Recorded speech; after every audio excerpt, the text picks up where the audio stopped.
Fazendo reforço de conteúdo, o assunto agora é regra de 3 simples, né? Como o próprio nome está dizendo, ela é bem mais simples que a regra de 3 composta, né? Afinal, ela envolve apenas duas grandezas. Perfeito, gente? Vamos fazer mais essa questão? É interessante, farei novamente usando duas possibilidades, né? Fazendo a resolução clássica por regra de 3 e também fazendo por raciocínio lógico, onde a gente vai raciocinar um pouquinho mais e resolver, né, enganando a regra de 3 como se nós não estivéssemos fazendo por regra de 3. Tá certo? Então, gente, só a gente raciocinando e pensando um pouquinho. Olha só, um automóvel faz um percurso de 5 horas a velocidade média de 60 km por hora.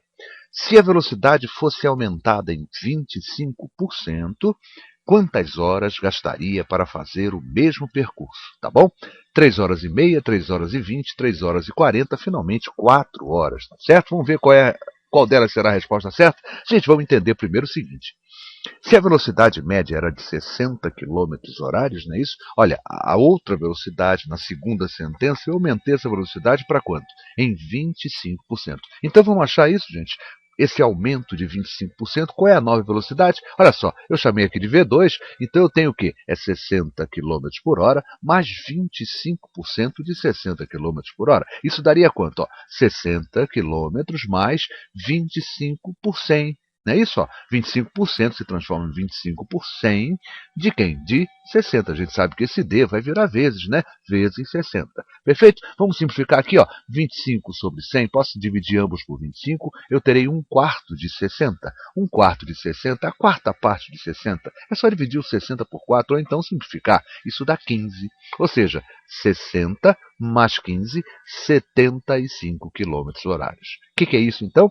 Essa velocidade de 60 km, quando ela é aumentada de 25%, eu chego a 75 km por hora. E aí posso montar minha tabelinha, né, com a minha regra de 3 simples. Vamos lá? Quais são as grandezas? Eu tenho a grandeza tempo, né, 5 horas. Tenho a grandeza velocidade, perfeito? Olha lá. Tempo 5 horas, com a velocidade de 60 km horários. Se a velocidade agora passasse, né, se fosse aumentada em 25, que nós já calculamos que isso é 75 km, quanto tempo eu levaria? Chamei de H horas. Perfeito? Vamos analisar como é que se comportam essas duas grandezas, a grandeza tempo e a grandeza velocidade? Olha só, gente, vocês concordam comigo? Quanto mais velocidade eu imprimir ao meu veículo, menos tempo eu levo?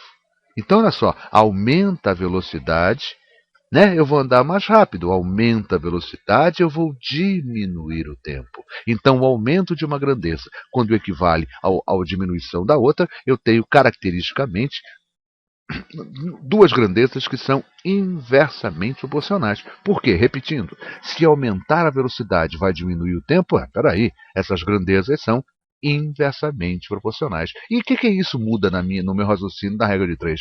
Gente, quando é inversamente, eu preciso inverter para que eu possa resolver.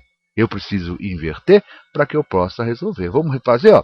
5 está para H, assim como que é? Peraí, inverso, então eu tenho que inverter. Então eu não vou colocar 60 sobre 75, vou colocar 75 sobre 60, fazendo então essa inversão. Perfeito? Vamos tentar simplificar? Olha, os 5 e o 75, eu posso dividir ambos por 5, eu terei 1 e terei 15. Tá? Dividindo ambos por 5, perfeito? Ó, 1 está para H, assim como 15 está para 60. Mas peraí, o 15 e o 60 podem ser simplificados. O 60 é 4 vezes o 15.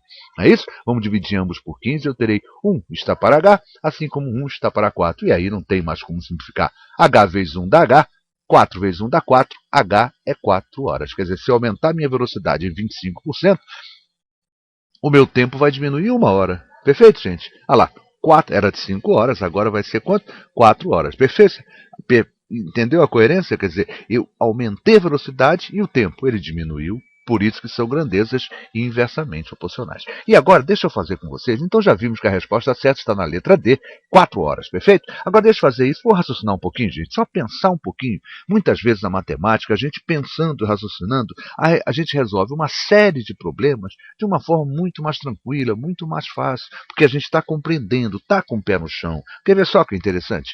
Quem viaja 5 horas a 60 km horários, olha só, vamos entender primeiro o que é velocidade. Olha, 60 km por hora. Quer dizer o quê? Em cada 1 hora, eu ando 60 km. Gente, se eu viajei 5 horas, eu andei 5 vezes mais. Então eu não andei 60 quilômetros, eu andei 60 vezes 5, eu andei 300 quilômetros, gente. Não é? Não é 60 quilômetros em cada hora? Gente, se eu andei 5 horas, né? Se 60 quilômetros eu faço 1 hora, em 5 horas eu farei 5 vezes mais. 5 vezes 60, 300 quilômetros. Eu percorri 300 quilômetros. Olha só, veja que interessante. Se eu faço agora na minha segunda velocidade, né, gente? Ó, se eu faço 75 em cada hora, farei 150, o dobro, em 2 horas. E vamos dobrar de novo? Eu farei em 4 horas o dobro, 300. Ih, rapaz, peraí, já deu certinho. Não são 300? Acabei de descobrir que era 4 horas. Ou seja, se dividirmos o espaço pela velocidade, encontraremos, claro, o tempo, né, gente? Ó, 300 dividido por 75, eu não tenho que andar 300 quilômetros. Não é isso que eu tenho que andar? 300 quilômetros? Eu agora estou andando o quê? Em cada hora eu ando 75. Na segunda hora, 150. Na terceira hora, 225, se não me engano. E na quarta hora, 300 quilômetros. 4 horas confirmando a nossa resposta. Viram? Eu consegui fazer, né? Por uma forma diferente de regra de três, quer dizer, na verdade está embutido aqui o raciocínio de regra de três, com certeza, não estou dizendo que eu estou, mas a gente está enganando, né? A gente raciocinou um pouco, pensou um pouco mais, e uma série de exercícios em matemática a gente pode fazer sem se ligar na teoria que a gente conhece, clássica, né? E só raciocinando, só pensando um pouquinho. Dessa forma, até mesmo, dessa forma a matemática fica até mais amigável, mais, né? Mais companheira, mais parceira, a gente até gosta mais dela. Perfeito, então, gente. 4 horas, confirmando nossa resposta certa, é a letra D. E quem lhes falou foi o professor Luiz Fernando Reis, responsável pelo site matemáticamuitofácil.com. Fica daqui o convite para que os amigos visitem o nosso site. Por lá, o amigo encontrará mais de 200 páginas focadas no ensino fundamental e, o mais importante, o nosso site é totalmente gratuito, portanto, vale a pena a sua visita.